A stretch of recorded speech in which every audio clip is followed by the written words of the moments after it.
నీకొక రూల్ ఏంది, మాకొక రూల్ ఏంది? తమాషా నడుస్తూ ఉంది ఈ రాజ్యంలో. ప్రజాస్వామ్యం లేదా? పోలీసులతోటి ఇష్టం వచ్చినట్టు జర్నలిస్టులు అరెస్ట్ చేస్తారు, పోలీసులతోటి అపోజిషన్ పార్టీని అణచివేత గురి చేస్తారు, విద్యార్థులను అరెస్ట్ చేసే ప్రయత్నం చేస్తారు. ఎక్కడికక్కడ అడ్డమైన కేసులు పెట్టి వాళ్ళ ఒక నియంతృత్వ పాలన కొనసాగిస్తున్న రేవంత్ రెడ్డి, నీ తగిన మూల్యం చెల్లించుకుంటావు, తగిన మూల్యం చెల్లించుకుంటావు. నీకంటే పెద్ద పెద్ద నియంతలు ఈ దేశంలో వచ్చిండ్రు పోయినరు.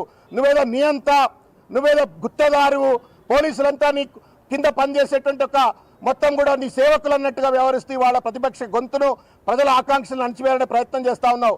నేను ఒక విషయం చెప్పదలుచుకున్నా. 1800 సెంచరీలో ఔరంగజేబ్ గోల్కొండ మీద దండయాత్ర చేసిండు.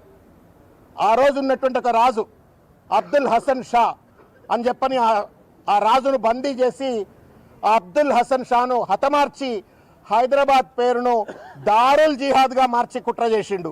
ఇవాళ రేవంత్ రెడ్డి కూడా తననేదో మల్కాజ్గిరి ప్రజలు గెలిపించిందని, హైదరాబాద్ అస్తిత్వాన్ని సర్వనాశనం చేయాలని చెప్పని, హైదరాబాద్ అంటే పురాణ షహర్ మాత్రమే అని చెప్పని లిమిట్ చేసే విధంగా, సైబరాబాద్ అంటే చంద్రబాబు నాయుడు గారు కట్టించింది కాబట్టి ఆయనకు నజరానగా దానికి ఒక మున్సిపల్ కార్పొరేషను, ఆయనను గెలిపించింది కాబట్టి మల్కాజ్గిరి మున్సిపల్ కార్పొరేషన్ అని చెప్పని మార్చివేసి ఇవాళ ఔరంగజేబ్ ఎట్లయితే హైదరాబాద్ను దారుల్ జిహాద్గా మార్చే కుట్ర చేసిండో, రేవంత్ రెడ్డి కూడా ఇవాళ సికింద్రాబాద్ను పూర్తిగా కూడా మల్కాజ్గిరిలో కల్పించే చరిత్ర 220 సంవత్సరాల చరిత్ర కలిగినటువంటి ఒక సికింద్రాబాద్ను నామరూపాలు లేకుండా చేయాలని కుట్ర చేస్తూ ఉండు.